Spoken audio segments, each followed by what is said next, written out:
waktu sore, bau mulut mereka di sisi Allah Subhanahu wa taala lebih harum, lebih semerbak daripada aroma misik. Di bulan Ramadan pada tahun ini kita bisa menambahkan amal ibadah kita bisa menambahkan bacaan, dan mudah-mudahan kita semua dimatikan dalam keadaan husnul khatimah. Maka inilah yang bisa kita sampaikan. Apabila ada salah dan khilaf mohon dimaafkan. Wabillahi taufiq wal hidayah. Wassalamualaikum warahmatullahi taala wabarakatuh. Bismillahirrahmanirrahim. Alhamdulillah mukrimina bi syari'atihil munirah. ومن علينا بشهر يقال فيه أن رحمة المولى ومغفرته متوفرة.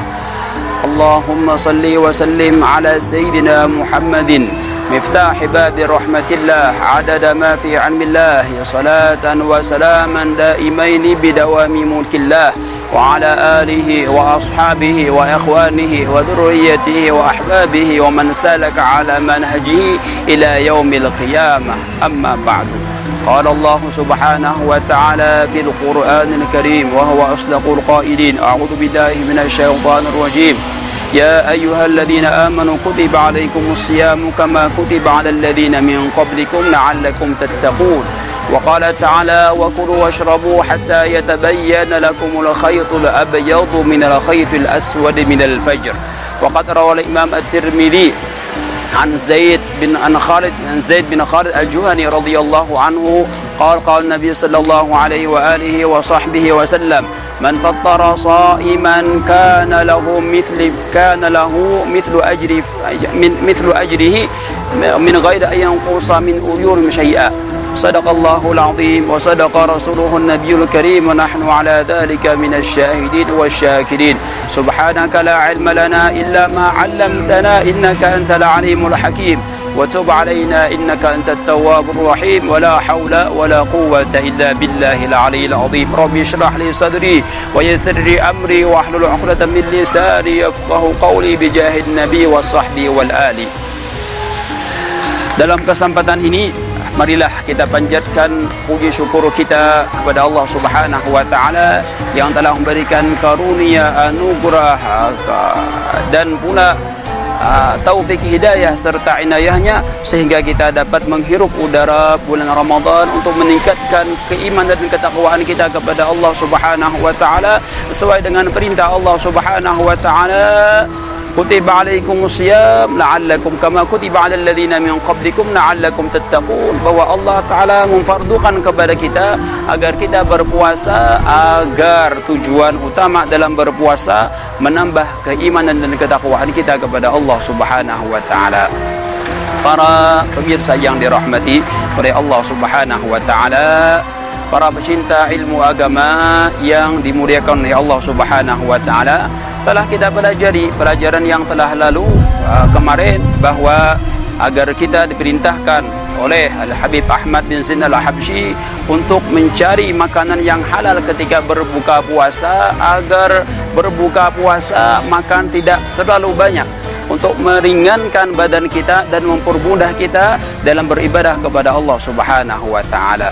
Baginda Rasulullah sallallahu alaihi wa alihi wa sahbihi wasallam bersabda dalam hadis yang diriwayatkan oleh Imam Tirmidzi dari sahabat yang bernama Zaid bin Khalid al-Juhani radhiyallahu anhu. Baginda Rasulullah sallallahu alaihi wasallam menjelaskan, menerangkan tentang pahala bagi orang yang membukakan puasa. Kata Baginda Rasulullah sallallahu alaihi wasallam, man fattara sha'iman kana lahu mithla ajrihi ghaira an yanqusa min ujurihim syai'a. Barang siapa yang membukakan makanan untuk orang yang berpuasa, maka baginya pahala orang yang berpuasa tersebut tanpa mengurangi pahala mereka sedikit pun. Subhanallah, ini adalah anugerah yang Allah Ta'ala berikan kepada umatnya baginda Rasulullah sallallahu alaihi wa alihi wa sahbihi wasallam. Bahkan di dalam riwayat lain, baginda Rasulullah sallallahu alaihi wa alihi wa sahbihi wasallam man fattara sha'iman kana maghfiratan lahu 'utiqa lahu minan nar.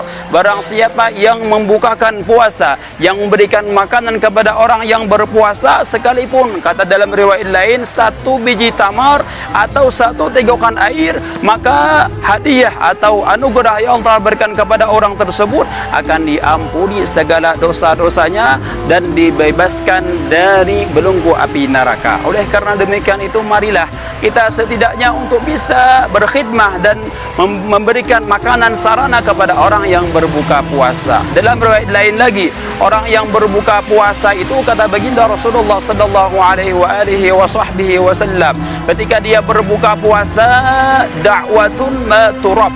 Kata baginda Rasulullah, orang yang sedang berbuka puasa, orang yang menjelang ketika berbuka puasa itu mereka mempunyai doa yang tidak akan ditolak oleh Allah Subhanahu wa taala. Dalam riwayat lain, Sayyidina Anas bin Malik radhiyallahu anhu pernah menceritakan tentang ahwal-ehwalnya baginda Rasulullah sallallahu alaihi wasallam ketika mereka berbuka puasa bersama baginda Rasulullah sallallahu alaihi wasallam. Kemudian Rasulullah sallallahu alaihi wasallam memakan zabib, yaitu kismis. Kemudian setelah baginda Rasulullah sallallahu alaihi wasallam makan, beliau mendoakan kepada orang yang membukakan puasa tersebut sebagaimana dalam hadisnya baginda Rasulullah sallallahu alaihi wasallam beliau bersabda, akala ta'amakumul abrar wa sallat alaikumul malaikah wa akala 'indakum wa aftara 'indakumus shaimun. Artinya, telah makan makanan kalian orang-orang yang baik dan memintakan ampun kepada kalian dari para malaikat, dan juga telah berbuka puasa orang-orang yang berpuasa di rumah kalian. Oleh karena demikian itu, kita dianjurkan ketika kita hadir di pembukaan puasa agar kita membaca doa yang telah diajarkan oleh baginda Rasulullah sallallahu alaihi wasallam, mendoakan kepada orang yang berkhidmah, orang yang berupaya, orang yang menyumbangkan hartanya untuk dibukakannya puasa. Maka dengan demikian marilah kita berdoa dan kita bersama-sama mintakan ampun, berdoa kepada Allah Subhanahu wa taala agar orang-orang yang membukakan puasa kepada kita, mereka yang berkhidmah siap mengorbankan waktunya agar mendapatkan keampunan dari Allah Subhanahu wa taala, dan kita semua mudah-mudahan Allah taala ampuni segala dosa-dosa kita, dimudahkan segala urusan kita, dan pula kita semua dimatikan dalam keadaan husnul khatimah. Maka inilah yang bisa kita sampaikan. Apabila ada salah dan khilaf mohon dimaafkan. Wabillahi taufiq wal hidayah. Assalamualaikum warahmatullahi taala wabarakatuh.